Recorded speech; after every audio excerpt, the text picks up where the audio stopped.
Assalamualaikum warahmatullahi wabarakatuh. Sugeng siang, Mbak, Mas. Sugeng rawuh di channel Profir. Nami kulo Profir berasal daripada Kelantan, Malaysia. So pada hari ini kulo mahu membincangkan mengenai beberapa perkara yang mungkin kulo bisa kongsi sama semua sahabat-sahabat kulo yang berada di Indonesia. Dan tidak sama sekali Profir kulo mengharapkan pangestini pun saya. Sugeng rawuh kepada subscribers dan teman-teman yang baru hadir ke channel Profir. Dan pada hari ini kulo ingin tahu mengenai satu sejarah, itu sejarah berkenaan dengan masyarakat Jawa, dan kulo mahu tahu bagaimana asal usulnya orang Jawa ini. Yuk kita nonton bareng. Yuk, monggo kita nonton, monggo. Jadi pada malam ini kulo akan melihat satu video daripada channel Pegawai Jalanan dengan tajuknya Asal-usul orang Jawa menggemparkan dunia menurut catatan kuno dan pendapat ilmiah daripada channel Pegawai Jalanan. Jangan lupa di-subscribe, di-support channel Pegawai Jalanan. Ia satu channel yang cukup baik, ada informasi yang bisa kita semua kongsikan. Pegawai Jalanan. Kulo penasaran mau tahu mengenai sejarah asal-usul orang Jawa ini. Mungkin ni first time untuk kulo tahu.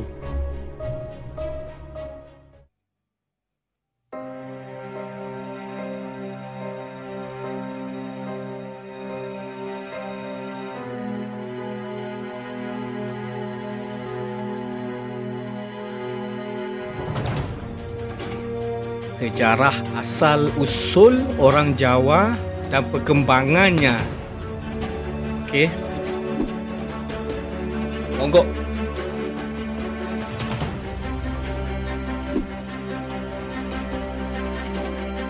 Sebagai orang Indonesia, khususnya orang Jawa atau suku Jawa, harus tahu tentang asal-usul orang Jawa atau suku Jawa ini. Kita tahu, suku Jawa adalah suku bangsa terbesar yang ada di Indonesia dengan jumlah sekitar 120 juta jiwa atau sekitar 45% populasi manusia di Nusantara ini. Bukan hanya tinggal di Pulau Jawa, orang-orang dari suku ini juga menyebar ke seluruh pelosok negeri ini, terutama setelah dilakukannya program transmigrasi oleh pemerintahan Orde Baru pada 4 Dasawarsa silam. 120 juta, sangat ramai ni. Memang ramai. Kebanyakan orang Jawa yang ada di Orang Jawa Indonesia itu telah menyebar ke seluruh Nusantara, bahkan dunia. Namun tak banyak orang tahu tentang bagaimana sejarah dan asal-usul orang Jawa hingga bisa tinggal dan menetap di pulau yang sekarang disebut dengan Pulau Jawa itu. Okey, ini betul. Apakah memang nenek moyang suku Jawa adalah asli penduduk pribumi di sana? Ini kita tak tahu sebenarnya kan? Yang kita pingin tahu. Ataukah mereka berasal dari belahan bumi lain yang datang dan menjadi pendatang? Untuk lebih jelasnya, berikut ini ada beberapa teori yang menjelaskan tentang bagaimana sebetulnya asal-usul suku Jawa di Indonesia. Mari kita simak videonya. Monggo.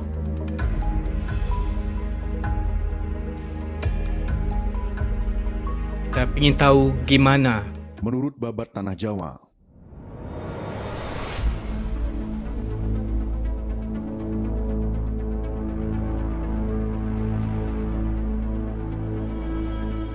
sejarah masyarakat Jawa menurut Babat Tanah Jawa yaitu berasal dari Kerajaan Keling. Pada masa itu, Kerajaan Keling sedang berada dalam situasi yang kacau akibat dari perebutan kekuasaan. Kemudian salah satu pangeran Keling yang tersisih pergi meninggalkan kerajaan tersebut bersama dengan para pengikutnya yang setia. Berasal daripada Keling Pangeran Keling mengembara hingga ia menemukan sebuah pulau terpencil yang belum berpenghuni. Mereka bahu-membahu membangun pemukiman. Dan akhirnya mereka juga mendirikan sebuah kerajaan yang diberi nama Java Caikwara. Jawa Cekwara. Keturunan pangeran inilah yang dianggap sebagai nenek moyang suku Jawa menurut babat tanah Jawa ini. Asal usulnya mereka membina pemukiman. Menurut arkeolog. Okey, yang kedua, kita tengok menurut arkeolog macam mana? Gimana? Okey, sorry, ada iklan sekejap ya. Mbak, Mas. Menurut ahli arkeologi, asal-usul penduduk Jawa tak terlepas dari asal-usul orang Indonesia itu sendiri. Okey. Para arkeolog yakin bahwa nenek moyang suku Jawa berasal dari penduduk pribumi. Hal ini diperkuat dengan ditemukannya fosil manusia purba Pithecanthropus erectus dan juga Homo erectus. Eugene Dubois, yang merupakan seorang ahli anatomi yang berasal dari Belanda, menemukan sebuah fosil Homo erectus. Okey. Penemuan tersebut bertempat di Trinil pada tahun 1891. Fosil Homo erectus tersebut lebih dikenal dengan sebutan manusia Jawa. Oh. So inilah penemuan yang kedua selain daripada tadi. Kemudian dilakukan perbandingan antara DNA pada fosil manusia kuno tersebut dengan suku Jawa pada masa kini. Okey. Hasil yang didapat cukup menarik, bahwa DNA tersebut tidak memiliki perbedaan yang jauh satu sama lainnya. Oh. Hal tersebut akhirnya dipercayai oleh beberapa ahli arkeologi sebagai teori asal-usul keberadaan suku Jawa. So mereka dah dapat cuba test melalui DNA. Kat situ tak ada banyak beza antara yang dulu Menurut dengan sejarawan. sekarang. Okey, ini menarik. Menurut sejarawan. Kita tengok macam mana. Penasaran ni. Berbeda dengan pendapat para arkeolog, para sejarawan justru meyakini jika asal-usul orang Jawa atau suku Jawa berasal dari orang-orang Yunan, Cina masa lalu yang melakukan pengembaraan ke seluruh wilayah Nusantara. Baik. Pendapat ini sangat terkait erat dengan teori asal-usul nenek moyang bangsa Indonesia dan memiliki cukup banyak bukti kuat. Okey, Para dikaitkan. sejarawan memiliki pendapat berbeda dengan asal-usul suku Jawa. Von Hen Galdern menyebutkan bahwa telah terjadi migrasi penduduk dari daerah Tiongkok bagian selatan atau biasa disebut Yunan di Kepulauan Nusantara. Okey. Migrasi ini terjadi dimulai dari zaman Neolitikum, yaitu tahun 2000 sebelum Masehi, sampai dengan zaman Perunggu, yaitu tahun 500 sebelum Masehi, secara besar-besaran dan bertahap menggunakan perahu bercadik. Okey. Ini perahu bercadik dengan layarnya ada dua macam ni. Menurut Dr. Hakern, yang mengungkapkan penelitiannya pada tahun 1899, menyebutkan bahwa bahasa daerah di Indonesia mirip satu sama lainnya. Kemudian ia menarik kesimpulan jika bahasa tersebut berasal dari akar rumpun yang sama, yaitu rumpun Austronisia. Hal inilah yang menguatkan Galdern tentang teorinya mengenai asal-usul suku Jawa dan bangsa Indonesia. Okey. Baik. So, 3 sumber yang kita dapat lihat Baik. Monggo kita lihat apa lagi catatan ataupun pendapat ilmiah daripada sejarawan ini. Dan ini adalah peninggalan mungkinlah peninggalan masyarakat sewaktu dahulu kala. Ada kuil temple. Menurut tulisan kuno India, Okey. Ada tulisan kuno India pula ni.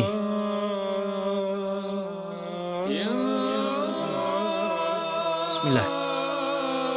ada sebuah tulisan kuno yang berasal dari India yang menyebut jika beberapa pulau di Nusantara termasuk juga Nusa Kendang, sebutan Pulau Jawa pada masa itu, adalah tanah yang menyatu dengan daratan Asia dan Australia.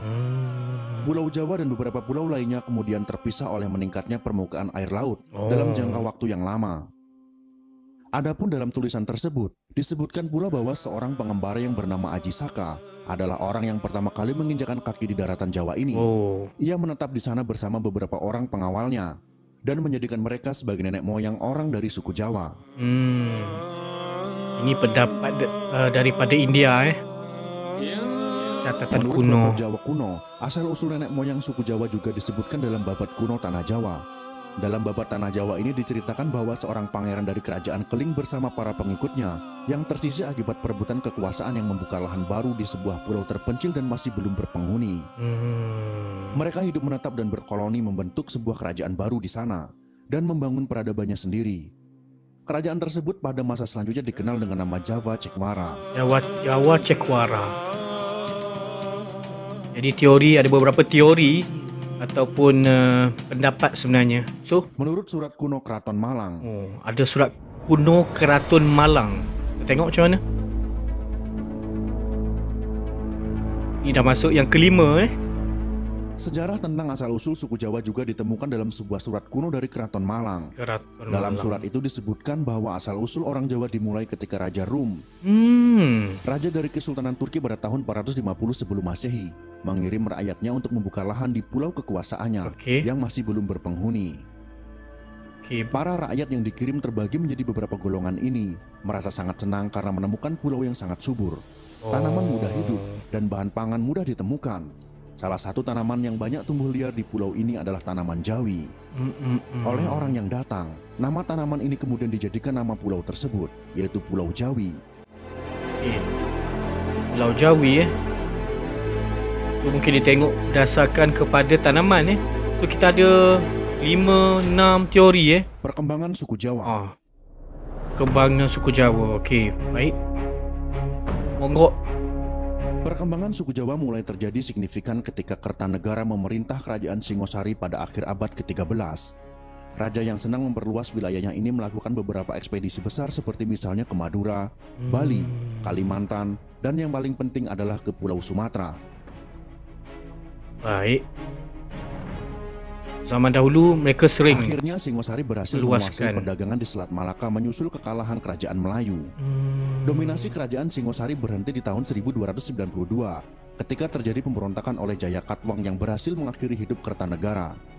Dan Jayakatwang sendiri kembali dibunuh oleh Raden Wijaya yang merupakan anak dari Kertanegara.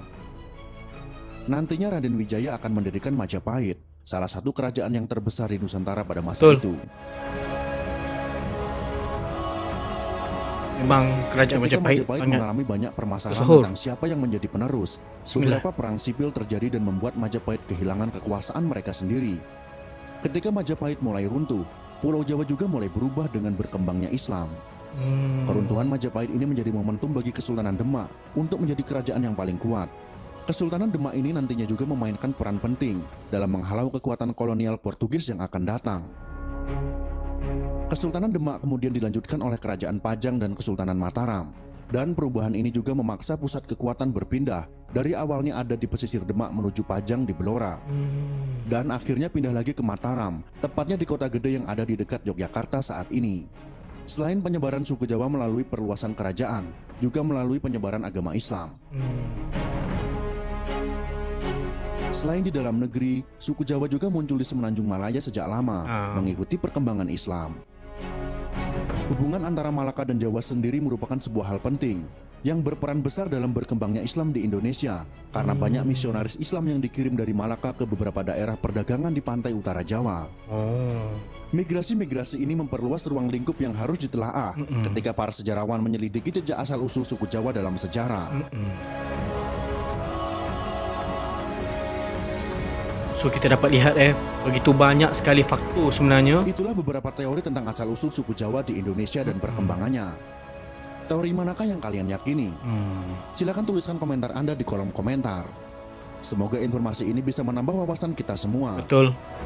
Nggak salah jika kita belajar bagaimana untuk jika kalian mengetahui berkenaan dengan sejarah. Jempol ke atas. Dan jika kalian menganggap video ini bermanfaat, maka bagikanlah untuk teman-teman Anda yang lain. Terima kasih sudah menonton. Pasti kita akan subscribe channel Pegawai Jalanan. Kita like videonya sebagai tanda dukungan kepada pemilik asal channel ini. Baik. Nuwun pangapunten sekiranya kalau kulo ada melakukan mungkin reaksi yang agak kata ialah inilah salah satu daripada sejarah yang perlu kita tahu, dan dalam hidup ini kita perlu belajar sejarah.